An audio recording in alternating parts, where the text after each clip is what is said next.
really unhappy and looked like a trapped animal, trapped in his skin, really, and not knowing where to go. Dave's been sober 15 years, and I didn't know anything about AA, NA, being clean or being sober, or wanting to sort your problems out. You know, I didn't have any problems at the time because I got cocaine. As a person, I just felt a huge amount of empathy for what he was going through. You know, he'd been very successful, and he'd blown his life up, and I'd done exactly the same, you know, 15 years before. Been very successful and blown my life up, you know, and it's not a pleasant place to be, basically, when you're in the midst of the explosion. As I normally did, I used to go on these benders, and then at 7 o'clock in the morning I used to get the earliest train, still awake, and go up to Stoke-on-Trent to see my mum. I used to, you know, I used to knock myself out with a sleeping pill and 4 cans of lager, and arrive at the end of the other, you know, the train station with one shoe off, one shoe on, shirt ripped. I used to go pass out at my mum's until I was physically capable to go back to London and do it all again. David came up one of those days. He followed me up on a train a few hours later, and he brought up this package for a treatment centre and laid it on the table in the dinner room. And I looked at it and was that scared and that freaked out by the whole thing. And I grabbed my mum and looked her in the eye and I went, "Mum, I'm going to go rehab." And she cried and I cried. And I made a decision to go. My soul feels the shame. I will grow through this pain. Lord, I'm doing all I can to be a better man.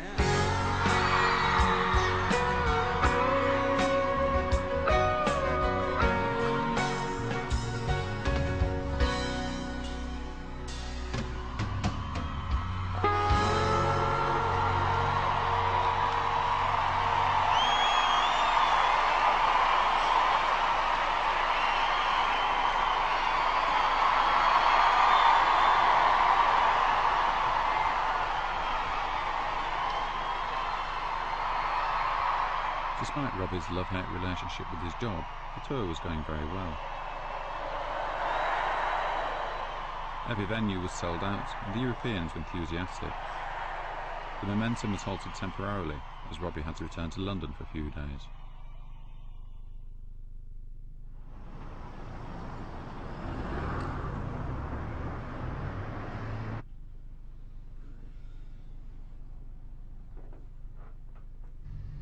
Okay, so Robbie's rich and famous, but he still has to do fairly normal things when he's home in London.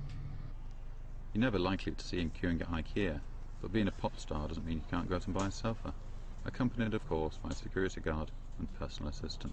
Good morrow, sir. Hello. Oh, look at this one, Rob. Hello. Hi, mate. Yeah, did you withhold your number?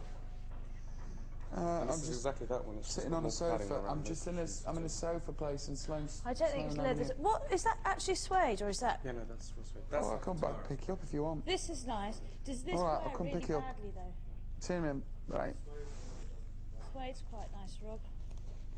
Nice. But that fabric's nice. And if you just, is this a foam cushion?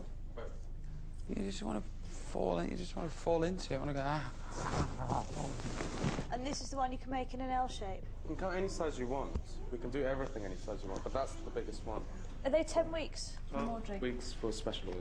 What about for an ultra special order? Ultra 12 special quickly. Well, maybe 10. That's over 3 months, isn't it? You can go to IKEA now and buy one if you want. No. Something like that you want, isn't it? Yep, exactly like that. Choice made. Brilliant, brilliant. Really nice rug. Very comfortable.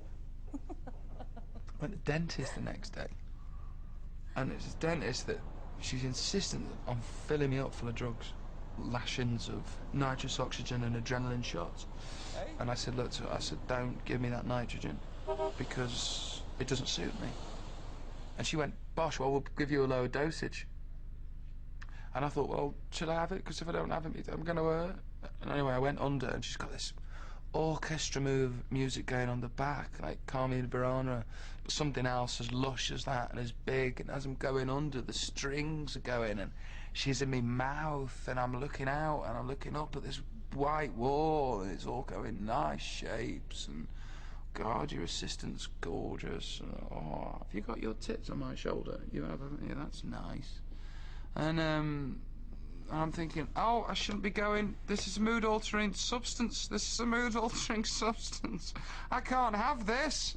And there's half of me going, take the nitrogen mask off, and the other half of me going, where can I score a bottle of that stuff from? It's ace. So you won't see him at IKEA. And you won't see him either taking a bag of old clothes to his local Oxfam shop. Pop stars are different. They don't throw their old stuff out. They invite people to bid for it. Lot 2, a number 1 football shirt. 950.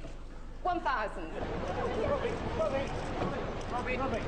Is that all for this lovely thing? Is that a bid? Sold. Paddle 152. 1,100. The reason why I do charity work is because it feels natural and I want to do it. And there is an element of, look, I'm being a good lad as well. The old charity maid. You're doing a lot of work for charity. And I cannot not do it. I cannot not do it.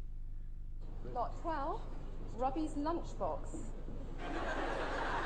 I'm going to start the bidding on this one at 420. You know, I was reading journalists attacking celebrities for doing charity work. It appalls me the way that people do get attacked. Because, say for example, if they were doing it for their own back, if they were doing it for their own ends, if they were doing it for look at me, look how great I am, so fucking what? So fucking what? They're fucking doing it. Which is more than them miserable journalist bastards that fucking criticise them are doing. What have you done fucking lately? Do you know what I mean, though? You sit there and you fucking criticise people for doing charity work. What the fuck have you put back recently? Wankers, ask yourself that. Fuck off.